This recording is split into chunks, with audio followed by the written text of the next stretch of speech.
Hello and welcome to Urban Gothic Series 2, Episode 6, Ritual Slaughter. It's bizarre that one of the most over-the-top titles in the show's history should be paired up with this episode, the one where the least happens. The pre-credit sequence is the most boring and low-key the series manages. Start as you mean to go on. A staggering shadow, playing with makeup bottles, a guy checking details of his wife's flight, and then wandering like a fucking champion. He then uses a phone and walks under a ladder. Fucking gripping. After the intro, I get a possibly much more interesting story dangled right in front of my face. Who is this guy, and why is he kinda, sorta walking on the spot?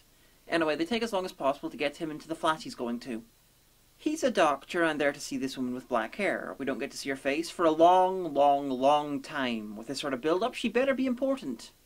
She's a main character and has been on screen with no reveal of her face for minutes. This thing is 22 minutes long. If the eventual reveal isn't incredibly dramatic, this doesn't make sense. It's not like they're filming it and we just don't get to see her face. This is deliberate. Okay, I don't recognize her, and you just spent the equivalent of most of the first act pointedly refusing to show her. Why? Why the build-up? She's just a woman with black hair. They talk about her drugs and issues. She's obsessive-compulsive and he's her new doctor. So introductions, case notes, etc., etc.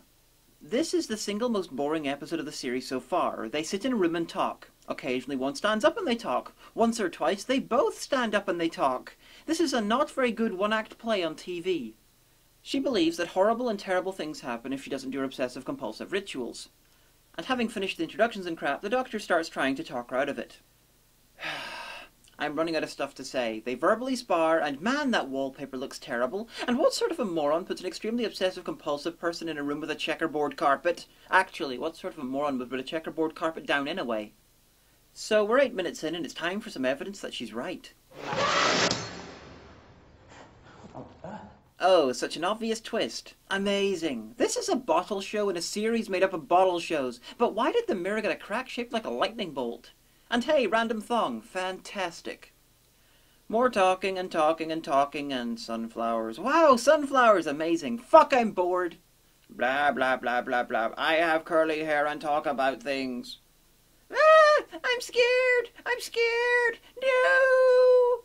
So he talks about going to the airport to pick up his wife and about the statistical likelihood of a plane crash, and slowly but surely he convinces her that her beliefs are wrong, even though he saw the mirror split, which I admit wasn't proof, but it should have given him pause at least. And within seconds of getting through to her, he spots her tattoo, shaped like a lightning bolt, just like the mirror, and uh-oh, he's suddenly a believer, staggering over words and making any excuse that he can to get the fuck out of there, stepping on the red tiles as he goes.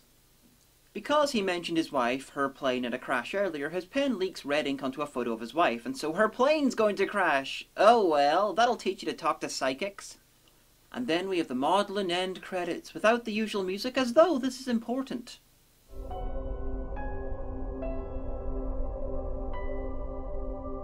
I choose to think of that as a little funeral for the bad anthology stories, because there's only one anthology story left, and it's pretty good. The well-titled The End, the last of the non-plot episodes of the show, and the last good episode.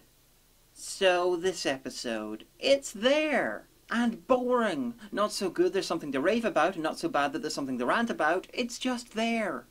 It probably would have worked better if this wasn't an episode of Urban Gothic. Then you would have had the possibility that all of this was just in her mind and she was crazy. But since it's an episode of this show, it was obvious that something supernatural was going on, even if we're not really sure what. I think they could have improved it a bit by having the Doctor become a believer and then reveal there's nothing supernatural going on at all. It would have surprised me.